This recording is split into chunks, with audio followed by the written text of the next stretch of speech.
বারবার হাত ধোয়া, বারবার টাকা গোনা বা বারবার একই চিন্তা মাথায় আসছে, আপনি নিজেকে কন্ট্রোল করতে পারছেন না।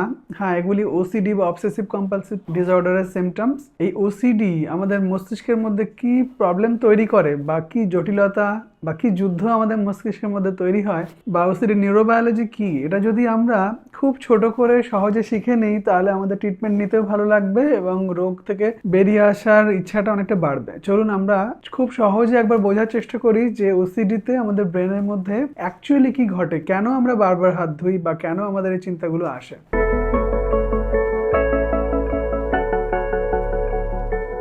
হ্যালো এভরিওয়ান, আমি doctor S K. Zaman, consultant psychiatrist, Calcutta national medical college. আমাদের ব্রেনের মধ্যে বেশ কিছু এরিয়া ওসিডিতে ইনভলভ হয়, যেমন অরবিটোফ্রন্টাল কর্টেক্স বা থ্যালামাস এবং কর্ডেট নিউক্লিয়াস বা অ্যান্টেরিয়র সিঙ্গুলেট কর্টেক্স। এই ব্রেন এরিয়াগুলো বিভিন্ন রকম কাজ করে আমাদের চিন্তাগুলোকে, আমাদের মনগুলোকে ব্যালেন্স করে এবং এই এরিয়াগুলো একটা নেটওয়ার্ক বা একটা লুপ তৈরি করে, যেটাকে সিএসটিসি লুপ বলে, কর্টিকো স্ট্রাটো থ্যালামো কর্টিক্যাল লুপ। এই সিএসটিসি লুপ একটা ছাঁকনির মতো কাজ করে, মানে আমাদের একটা চিন্তা মাথায় এলো, সেই চিন্তাটা নিয়ে যখন অ্যাকশন করছি, সেই অ্যাকশন কোনটা করব কোনটা করব না, এই সিএসটিসি লুপ সেটা ঠিক করে। আমার মাথায় চিন্তা এলো যে আমার হাতটা বোধহয় নোংরা হয়ে গেছে, এখানে রেখেছিলাম, বোধহয় আমার হাতটা নোংরা হয়ে গেছে, এর থেকে আমার ইনফেকশন হতে পারে, তার জন্য আমি হাতটা ধুতে যাব। কিন্তু আমি এখন যেহেতু কথা বলছি, সেই জন্য এক্ষুনি হাতটা ধুতে যাওয়া যাবে না। এই যে ফিল্টারটা হলো, আমি অ্যাকশনটা করলাম না, আমার মাথায় চিন্তাটা এসছে যে আমার হাত নোংরা হয়েছে, কিন্তু আমি অ্যাকশনটা করলাম না। এই যে কোন চিন্তাটা অ্যাকশনে কনভার্ট করব কোনটা করব না, এই ছাঁকনির মতো কাজটা করে এই সিএসটিসি লুপ। এবার ওসিডিতে দেখা যায় এই সিএসটিসি লুপের সারাউন্ডিং এরিয়াতে বা এই এরিয়াগুলোতে নিউরো ট্রান্সমিটারের ডিসরেগুলেশন হয়। এই ডিসরেগুলেশন মানে কিছু কিছু জায়গায় হাইপার অ্যাক্টিভিটি হয়ে যায়, মানে অনেক বেশি অ্যাক্টিভিটি করে, আবার কিছু কিছু জায়গায় তাদের অ্যাকশন কমে যায়। সুতরাং দেখা যায় যে প্রপার রেগুলেশন এখানটা না হওয়ার জন্য, তাদের ক্ষেত্রে এই ছাঁকনিটা না থাকার জন্য তারা বুঝতে পারেন না যে কোথায় থামবো, কোন অ্যাকশনটা করব কোনটা করব না। চিন্তাটা যখনই আসে তিনি সমস্ত কাজ ফেলে চলে গেলেন হাত ধুতে। বেশ কিছু নিউরো ট্রান্সমিটার আছে যারা ওসিডিতে খুব গুরুত্বপূর্ণ ভূমিকা পালন করে, যেমন সেরোটোনিন কিছু গুরুত্বপূর্ণ জায়গায় যদি কমে যায়, তখন দেখা যায় এই চিন্তা আসা এবং ইম্পালস নিয়ন্ত্রণটা কমে যায়, যার ফলে সেরোটোনিন কমে গিয়ে ওসিডি সিমটমসগুলো দেখা যায় এবং ট্রিটমেন্টে যে সেরোটোনিনের রিআপটেক ইনহিবিটর খুব ভালো কাজ করে। এছাড়াও ডোপামিন একটি গুরুত্বপূর্ণ ভূমিকা পালন করে ওসিডিতে, যেটা রিওয়ার্ড সার্কিটের সঙ্গে জড়িত। বেশ কিছু জায়গায় দেখা যায় যে ডোপামিনের গুরুত্বপূর্ণ ভূমিকা আছে ওসিডিতে। জন্য বেশ কিছু পেশেন্টে দেখা যায় যে এই ডোপামিন ডিসরেগুলেশন দেখা যায় ওসিডির ক্ষেত্রে। এছাড়া গ্লুটামেট একটি নিউরোট্রান্সমিটার যেটি গুরুত্বপূর্ণ ভূমিকা পালন করে বেশ কিছু ওসিডি পেশেন্টের ক্ষেত্রে। তাদের ক্ষেত্রে দেখা যায় যে এই গ্লুটামেট হাইপার অ্যাক্টিভিটির ফলে নিউরাল নয়েজটা বেড়ে যায় এবং তাদের যে কম্পালসিভ অ্যাক্ট, যে আমাকে কাজটা করতেই হবে, এই ব্যাপারটা অনেকটা বেড়ে যায়। বেশ কিছু ইমেজিং স্টাডি যেমন ফাংশনাল এমআরআই বা পেট স্ক্যান, এগুলোতে দেখা গেছে যে অ্যানাটমিক্যাল এরিয়াগুলো যেমন অ্যান্টেরিয়র সিঙ্গুলেট কর্টেক্স, অরবিটোফ্রন্টাল কর্টেক্স বা থ্যালামাস বা কর্ডেট নিউক্লিয়াস, এই এরিয়াগুলোতে কিছু কিছু জায়গায় হাইপার অ্যাক্টিভিটি, কিছু কিছু জায়গায় হাইপোফাংশন হয় ওসিডির ক্ষেত্রে। তাহলে ইন জিস্ট একদম ছোট্ট করে আমরা যে ওসিডি নিউরোবায়োলজিটা শিখলাম, তাতে আমরা দেখলাম যে বেশ কিছু নিউরো ট্রান্সমিটারের ভূমিকা আছে। হ্যাঁ, এই ওষুধদের মাধ্যমে আমরা কি করি, এই নিউরো ট্রান্সমিটার লেভেলগুলোকে ব্যালেন্স করি এবং এই ব্যালেন্স করার মাধ্যমে ওসিডি সিমটমসগুলো অনেকটা রিলিফ পায় মানুষ।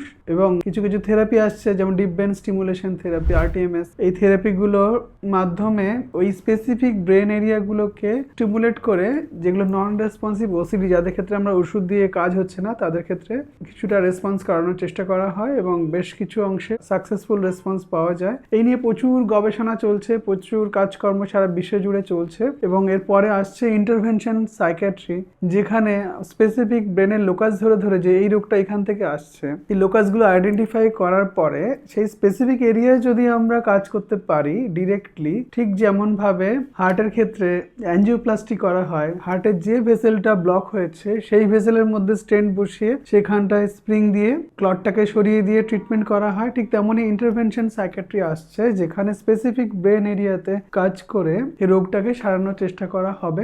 এই নিয়ে প্রচুর গবেষণা চলছে। আমরা চেষ্টা করব যে যত সহজভাবে আপনাদের কাছে তুলে ধরা যায় এই ধরনের ছোট ছোট গবেষণা রিলেটেড ভিডিওস। দেখা গেছে আমাদের বিভিন্ন ব্রেন এরিয়া, যেমন অরবিটোফ্রন্টাল কর্টেক্স, এটি চিন্তা ও অবসেশনের জন্য দায়ী, বা অ্যান্টেরিয়র সিঙ্গুলেট কর্টেক্স, এটা হচ্ছে এরর ডিলিশন, যেটা ভুল আমরা করছি সেটা ডিটেক্ট করা এবং সেই সাথে গিল্ট ফিল মানে আমাদের মনের মধ্যে যে দুশ্চিন্তা বা পাপ বোধ আসছে সেই ফিলিংসটা আসে অ্যান্টেরিয়র সিঙ্গুলেট কর্টেক্স থেকে। বা কর্ডেড নিউক্লিয়াস কি করে, ইনফরমেশন যে ফিল্টার হয় সেই ফিল্টারটা কর্ডেড নিউক্লিয়াসের হয় এবং এই কর্ডেড নিউক্লিয়াস যদি দুর্বল হয় তখনই এই কম্পালশনটা বেড়ে যায়। বা থ্যালামাস হলো ফিডব্যাক লুপ হিসেবে কাজ করে। ব্রেনের এই 4টি অংশ, এই অংশগুলো অতিরিক্ত যদি অ্যাক্টিভ হয়ে যায় ওসিডিতে, যার ফলে ইন্ট্রুসিভ থটসগুলো আর কমে না, চিন্তাটা তার মধ্যে আসতেই থাকে। সুতরাং এই সিএসটিসি লুপ বা এই কর্টিকোস্ট্রাটো থ্যালামোকর্টিক্যাল লুপ এর ডিসফাংশনেই ওসিডি রোগটি হয়। এছাড়া বেশ কিছু জিন আছে যে জেনেটিক ভালনারেবিলিটির জন্য একজন মানুষের ওসিডি হতে পারে, যেমন SLC1A1 জিন, এটা একটা গ্লুটামেট ট্রান্সপোর্টার এর সাথে ইনভলভ, বা কিছু সেরোটোনিন জিন যেমন HTR2A বা HTR1B বা SLC6A4, বা কিছু ডোপামিন জিন যেমন DRD2 বা DRD4, বা কিছু ডোপামিন মেটাবলিজম জিন যেমন CMT জিন। এছাড়া ব্রেন ডিরাইভ নেটওয়ার্টিক ফ্যাক্টরস যেমন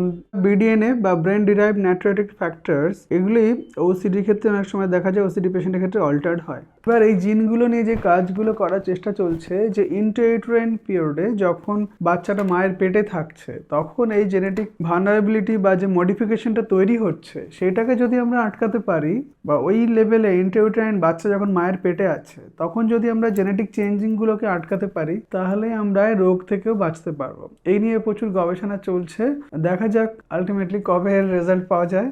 যদি মায়ের পেটেই যদি মানসিক রোগগুলোকে আটকে দেওয়া যায় তাহলে অনেক পিল বার্ডেন কমে যাবে, মানুষ অনেক সুস্থভাবে, মানসিকভাবে, অনেক শারীরিক এবং মানসিকভাবে সুস্থ জীবন কাটাতে পারবে। আমরা ওসিডি নিউরোবায়োলজি যত বেশি বুঝবো তত সুন্দরভাবে ট্রিটমেন্ট করতে পারবো, তত নিজের মনকে বোঝাতে পারবো যে কেন ওষুধটা খাচ্ছি, কতদিন খেতে হবে, কি ব্যাপার। সুতরাং ওসিডি একটি নিরাময়যোগ্য অসুখ এবং একটা বিজ্ঞানসম্মত রোগ। এর সঠিক চিকিৎসাতে সেরে যাওয়া বা কিওর হয়ে যাওয়া একদমই সম্ভব। আশা করি ভিডিওর মাধ্যমে বেশ কিছু ছোট ছোট ইনফরমেশন দিয়ে আপনাদেরকে হেল্প করতে পেরেছি। আপনারা সবাই ভালো থাকুন। আমার ভিডিওটা আপনারা বেশি বেশি করে শেয়ার করুন যাতে মানসিক রোগ সম্পর্কে মানুষ বেশি বেশি করে জানতে পারে, শিখতে পারে। ভিডিওটি ভালো লাগলে লাইক করুন, আমার চ্যানেল মনের কথাকে সাবস্ক্রাইব করুন। Thank you so much.